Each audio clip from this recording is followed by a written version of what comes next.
we call the spring equinox. This would be your first Shabbat of the year. This would be the 10th day of the first month, where we were told in Exodus chapter 12 to set aside a 1-year-old male lamb. Of course, we don't do that, for sacrificing purposes anymore, because Yahusha is our Passover lamb. So that's what that day represents there. Then you have a Shabbat again, and then we go into what we call the Passover week. Okay, so this would be Passover, and then your next 7 days, including this Shabbat, is the 7 days of unleavened bread, also known as the Feast of Matzot. Okay, and then you have your first fruits right here, the day after Shabbat, and then we have our second month. We have your Shabbat again. This one here is for those who couldn't keep Passover the first month, as we're told in the book of Numbers. They're able to do it the second month.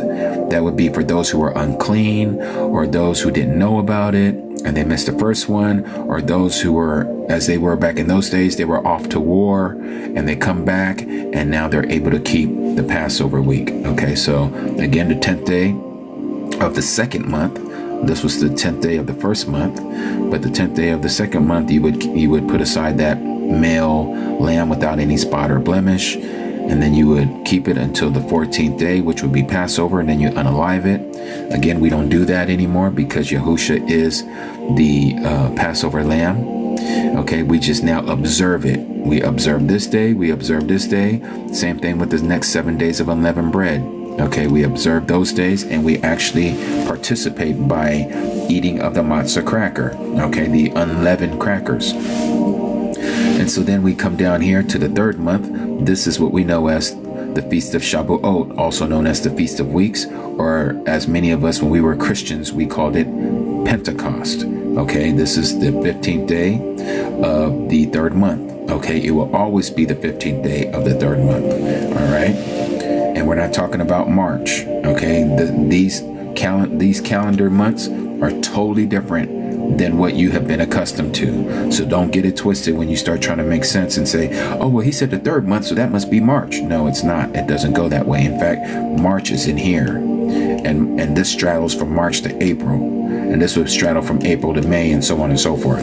Okay, so this is why we don't go off of that. We don't go off the Gregorian calendar. We go off of Yahuwah's calendar. Okay, so now we go here. This would be the next one, and this would be the summer solstice. This is when the sun is at its highest in the northern, above the equator. So if you live south of the equator, like in New Zealand or Australia or South Africa, this would be the opposite for you. This would be your fall.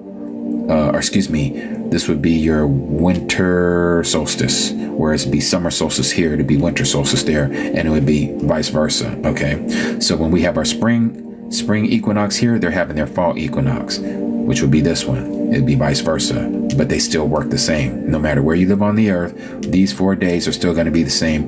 The only difference is the opposite in the temperatures. Okay, hold on one second. Let me see. I have a what you call it here. Okay, and so now we go to the fall festival. So the first one here, which is not only is it the fall equinox, but it's also the Feast of Trumpets. Okay, and so this is the Feast of Trumpets, also the fall equinox, and the new month. So all three in conjunction. All right. So this would be a set apart day. That's a feast day. And then this here is not a feast day, even though we call it a feast day. It's actually a fasting day. This is called Yom Kippurim, or the Day of Atonement. This is on the 10th day of the 7th month. All right. This is where you fast from the 9th evening to the 10th evening. And then the next day is Shabbat. And then here you have the 8-day celebration of what we call the Feast of Sukkot, also known as the Feast of Tabernacles, or the Feast of Ingathering. Okay, so you have 7 days, and then you have the last day, which is also known as the 8th day. 8 representing renew or eternity. This is why Yahusha is going to be tabernacling with us forever. Hence the number 8, the 8 days of tabernacling. Okay, that's eternity. And then you have your last one here, but not least, our winter solstice, which is the lowest point where the sun is in the horizon of the sky, in the southern horizon. Again, if you live north of the equator, if you live south of the equator, this is going to be when the sun is at its highest in the sky. All right, so that's what it represents. Now, these yellow ones here, it's the last 3 days of the calendar. This would be the 362nd day, third day, and fourth day, 364. Remember, our calendar is only 364 days. These two here, these are days out of time. So what I mean by that is there is a 365-day solar cycle, but we follow a 364-day calendar. Yahuwah only wants us to number 364 days. The 365th day, as the Gregorians use it, what we use today in our pagan calendar, this day we don't count. This is like a reset day, okay? Because the next day, 3 years, every 3 years, you're going to have this 365 day. The fourth year is going to be a leap year. That's going to be the 366. You'll have 2 days that you don't count, because the next day after that, the sun is going to come up and it's going to mark the great sign upon the earth. We don't look at the sun. We look at the shadow from the sun as it hits off of an object, like, say, this pen. And when that sun draws a straight line from the eastern horizon to the western horizon, that is the equinox. Okay, and so that would be that day. And it will always follow the 365th day. Every 3 years, it'll do that, or every year for 3 years. But on that fourth year, which won't happen again until 2028 in the Gregorian calendar, then we add that 366th day, and then the next day will be the spring equinox. Alrighty. Hold on 1 second. I have to see what's going on here. Monday, please let me know when the thumb drive is ready. Okay, hold on, you guys. Let me let him know this. Okay, mark is red. All right. Okay, you guys. It says, but I know it's because we have been deceived all our lives. Yes, Nilda, we have been deceived all of our lives. Oh, it's so bad. Tigray, can I buy one of these from you? Yes, you can. Again, just DM me here on TikTok, and I'll make sure we get you taken care of, okay? When the sun God is going to show. Mickey, I don't understand if that's a question or a comment or what you're trying to share with us. So what do you do on high and low days? So I guess a low day would be a regular day, which would be like the white days. These are just days that we live out. These are days that we should be working or doing something productive, right? Even if it's none other than doing something for Yahuwah. Okay. The high days, there are specific things that are done on certain high days. They're not all the same. Okay. What you do on one high day, like for instance, Passover. Passover, we observe, and let me show you that through scripture. Let me put this off to the side. We're going to do exactly what the Messiah says. So we can go to Matthew chapter 27.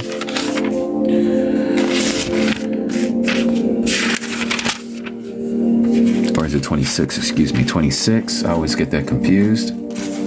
So Matthew 26, verse 26, it says, and as they were eating, Yahusha took bread, and having baruched, broke and gave it to the taught ones, or the Talmudim, also known as the disciples, and said, take, eat, this is my body. Okay, now many of you are very familiar with this, where the Catholics call it communion. We don't use that word, but nonetheless, that's what this is. And so they took and eat of the unleavened bread, also known as a matzah cracker. Okay, you can buy it at your local grocery store. Even today, they sell them. Okay, it'll actually say matzah on it. All right, you can go down a certain aisle where they sell all the crackers and bread. And if you don't know where it's at, just ask somebody, one of the clerks in the store, and say, "Do you sell matzah crackers? MATZO A. Some of them will spell it with the T at the end, matzat, okay, because that's plural. But anyways, and he says, and take the cup, and giving thanks, he gave it to them, saying, drink from it, all of you, for this is my blood, that of the renewed agreement, which is the shedding, or which is shed for many for the forgiveness of sins. Okay, and he says, but I say to you, I shall certainly not drink of this fruit of the vine from now on till that day when I drink it anew with you in the reign, or in the kingdom of my Father. So this we do every Passover. When did they do this? They did it on Passover. Notice what it says here. It says, and on the first day of unleavened bread, the taught ones came to Yahusha, saying to him, where do you wish us to prepare for you to eat the Passover, the Pesach? Okay, and so this is what they were doing. Now, just so you guys know, Crystal, I don't know, did I not send you the set apart feast day handout? So let me show you guys this. Angel Baby, for those of you who are not allergic to wine, it should be wine. I know there's some people that drink grape juice, and you can do that as well. I personally drink wine on that day. So I send this out to all of you. I call it the info packet. I send it with this, along with the calendar, and also our statement of belief. Okay, so here you see what we're to do on Shabbat. Okay, Shabbat is every seventh day marked by the spring equinox to the fourth day. Okay, and so happens, I should put sunrise. I have morning here, but that should be sunrise of the seventh, and then sunrise to the first day of the week. Okay, and are we commanded to perform it? Yes. Commanded to observe it? Yes. Instructions to observe. If you do turn back your foot from the Shabbat, from doing your pleasure on my set apart day, and shall call the Shabbat a delight, the set apart day of Yahuwah esteemed, and shall esteem it, not doing your own ways, nor finding your own pleasure, nor speaking your own words. This is all found in Isaiah chapter 58, verse 13. Okay, Pesach. We just talked about the Passover. It starts on the 14th day of the first month. Okay, it begins at evening when the sun goes down. Okay, and then it ends on the 15th in the morning. We're told that we are not to keep any of it until the morning. Is it a Shabbat? No. You can work on this day, on Passover. This is not a Shabbat day, okay? Many people think that the Passover is a day that you can't work. No, you can work. Commanded to perform it? No. Remember, we said we don't take the lamb and slaughter it. We don't do any offerings. So hence why you don't perform it. Do we observe it? Yes, we do. Okay, now we're told instructions for observance. All yeast and leavened food must be removed from your dwelling. You may, if you desire, to eat a lamb as instructed by Yah. However, you do not sacrifice to Yahuwah. Okay, there is no sacrifice for this moad, which means feast in Hebrew. It has been fulfilled by Yahusha on the tree. Also relate the story to your children as well as to others. Now, we know the significance of removing all the leaven or yeast. Food in your house represents our body being the house. Okay, so there's a physical application and a spiritual application when you're doing the Pesach, okay, and the Matzot, which is the next feast. So the next feast here, when is it done? On the 15th of the first month. It begins when? In the morning immediately after the Pesach ends, okay, and it ends on the morning of the 22nd. But you eat the unleavened bread from evening to evening, and you can find, I'll show you that here. I don't have it here. I'm gonna have to update this. But is it a Shabbat? Yes. The 15th day and the 21st day are both Shabbat days. And then I put here, see Isaiah 58:13, which is what we have here that I read to you earlier about the Shabbat, how the Shabbat is to be conducted. It's the same way, okay, which is Isaiah 58:13. And then we go down here, wave sheaf offering. It's the 26th day of the first month, and it starts in the morning of the 26th of the first month. to the morning of the 27th of the first month. Is it a Shabbat? No. Commanded to perform? No. So what is it? It is just mostly to observe it. Okay. So command to observe? Yes. Instructions for observance? You need not to perform the wave of your first fruits for Yahusha. For Yahusha became our first fruits unto Yah. We observe by remembering that Yahusha has done what he has done for us. Let me bring that into focus. We should relate this story to our children and to others. Also, we are to begin our 7 Shavuot or Shabbat count to Shavuot, the Feast of Weeks, or known as Pentecost, on this Yom. This is where we start our observance to count 7 Sabbaths, which takes us to the next one, which is Shavuot, the Feast of Weeks, also known as Pentecost. When is it? The 15th of the 3rd month. Starts in the morning of the 15th, ends in the morning of the 16th. And it's to be handled just like the Shabbat. Yes. Okay. And commanded to perform? No. Commanded to observe? Yes. Instructions for observance: to remember the giving of the Torah to Moses, and to remember the giving of the Ruach HaKodesh, the set apart Ruach, to the believers in Acts 2. Using 4 quarts of choice flour, 2 leavened loaves of bread must be baked before the 14th, okay, which is the weekly Shabbat, since there will be 2 consecutive Yoms, or considered Sabbath, including Shavuot. So, just to show you on the calendar, so you don't get twisted on that. So here it is, here, the 3rd month, okay, the 15th day, which is right here. So you have a Sabbath and a Sabbath. These are back to back. So what we're saying is you need to cook this here on the 14th, before the 14th. So on the 13th, you want to cook it. You want to cook your 2 loaves of bread, okay? And then you would wave it before Yahuwah on the 15th. And so this is what I'm saying here.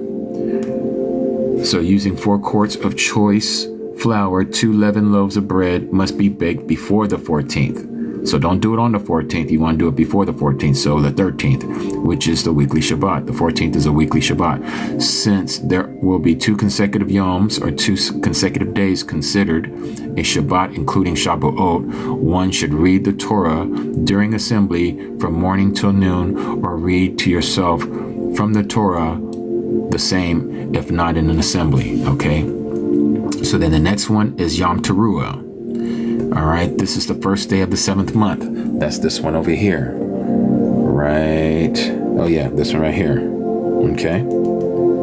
That's the first day of the 7th month, is also known as the Feast of Trumpets, or Yom Teruah, a day of noises. So it begins in the morning of the first day of the 7th month, ends on the 2nd day of the 7th month. It is a Shabbat. Okay. Commanded to perform? No. Commanded to observe? Yes. Instruction for observation or observance: to assemble and make a tumultuous noise unto Yahuwah. One does not need a shofar to observe this day. For those of you who don't know what a shofar is, that's a ram's horn. Only the voice of the believer is needed. As all Moedim, or feasts, we studied the foreshadows of what these Moedim, these feasts, represents: past, present, and future. Then we have Yom HaKippurim, also known as the Day of Atonement. This is the 10th day of the 7th month. It begins in the evening of the 9th day of the 7th month and ends on the 10th day of the 7th month. So again, if we go here to our beaded calendar, that would be this one right here. Okay, but it starts the day prior to this yellow bead. It starts in the evening of this white bead, and it goes to the evening of the yellow bead. Okay, and so that's what I'm sharing here. Oops.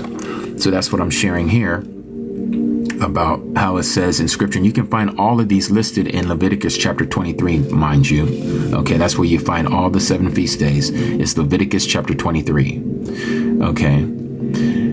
Let's see, Aki, could you share the link, please, for the details you are reading? Cherry, this is what I send out to everyone. So those of you who don't have a copy of this, DM me here in TikTok, and I will send it to you, because I'm going to need your email to be able to send this PDF to you. Okay.